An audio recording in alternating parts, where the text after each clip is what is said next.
Mission impossible final reckoning cinema കണ്ടു. Cinema എങ്ങനെയെന്ന് വെച്ച് കഴിഞ്ഞാൽ അടിപൊളി ഫിലിം. ഒരു മിഷൻ ഇമ്പോസിബിൾ ഫ്രാഞ്ചൈസിയുടെ ഫാനാണ് നിങ്ങളെങ്കിൽ മസ്റ്റ് വാച്ച് മൂവിയാണ് ഇത്. ആ ഒരു ഫ്രാഞ്ചൈസിയുടെ അവസാനത്തെ ഫിലിമാണ്. അപ്പോൾ ടോം ക്രൂയിസ് അഥവാ നമ്മുടെ ഏജന്റ് ഈതൻ ഹണ്ടിന്റെ അവസാനത്തെ മിഷനാണ് ഈ ഫിലിം പറയുന്നത്. ഒരു രക്ഷയില്ലാത്ത ആക്ഷൻസ് ആണ് ഈ ഫിലിമിൽ. ടോം ക്രൂയിസ് ഈ പ്രായത്തിലും ആക്ഷൻസ് ഒക്കെ ചെയ്യുന്നത് സംഭവം തന്നെ. ഒരു ഡ്യൂപ്പിനെ പോലും പുള്ളി ഇത് ചെയ്യാതെയാണ് പുള്ളി ആക്ഷൻ സീക്വൻസ് ചെയ്യുന്നത്. അപ്പൊ ഇതിൽ രണ്ട് വലിയ ആക്ഷൻ സീക്വൻസ് ഉള്ളതെന്ന് വെച്ചാൽ ഒരു അണ്ടർ വാട്ടർ സീക്വൻസ് ഉണ്ട്, പിന്നെ ഉള്ളത് ക്ലൈമാക്സിൽ വരുന്ന ഒരു പ്ലെയിനിൽ ഒരു സംഭവമാണ്. ട്രെയിലർ നിങ്ങൾ കണ്ടിട്ടുണ്ടോ?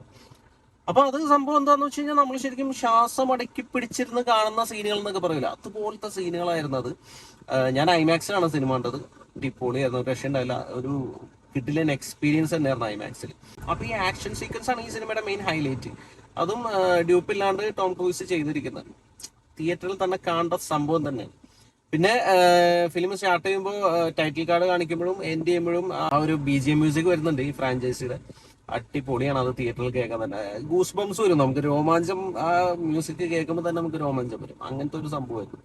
അപ്പൊ ടോട്ടലി ഫിലിം എനിക്ക് വർക്കായ ഫിലിം ഓക്കെ ആയിരുന്നു. ഒരു 3 സ്റ്റാർ കൊടുക്കാം ഔട്ട് ഓഫ് 5. എനിക്ക് വർക്കായ ഫിലിമാണ്. അപ്പൊ നിങ്ങൾ മിഷൻ ഇമ്പോസിബിൾ ഫ്രാഞ്ചൈസി ഫാൻസ് ആണെങ്കിൽ മസ്റ്റ് വാച്ച് മൂവിയാണ്.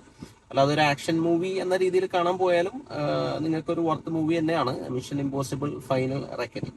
അപ്പൊ ഇതാണ് ഈ സിനിമയെ കുറിച്ചുള്ള എന്റെ അഭിപ്രായം. നിങ്ങൾ സിനിമ കണ്ടിട്ടുള്ളവരാണെങ്കിൽ നിങ്ങളുടെ അഭിപ്രായം കൂടി ഒന്ന് കമന്റ് ചെയ്യാം. വീഡിയോ ഇഷ്ടപ്പെട്ടാൽ ഒന്ന് ലൈക്ക് ചെയ്യാം. ചാനൽ ഒന്ന് സബ്സ്ക്രൈബ് ചെയ്താൽ സന്തോഷം. പുതിയൊരു വീഡിയോയുമായി നമുക്ക് വീണ്ടും കാണാം. Thanks for watching. ബൈ.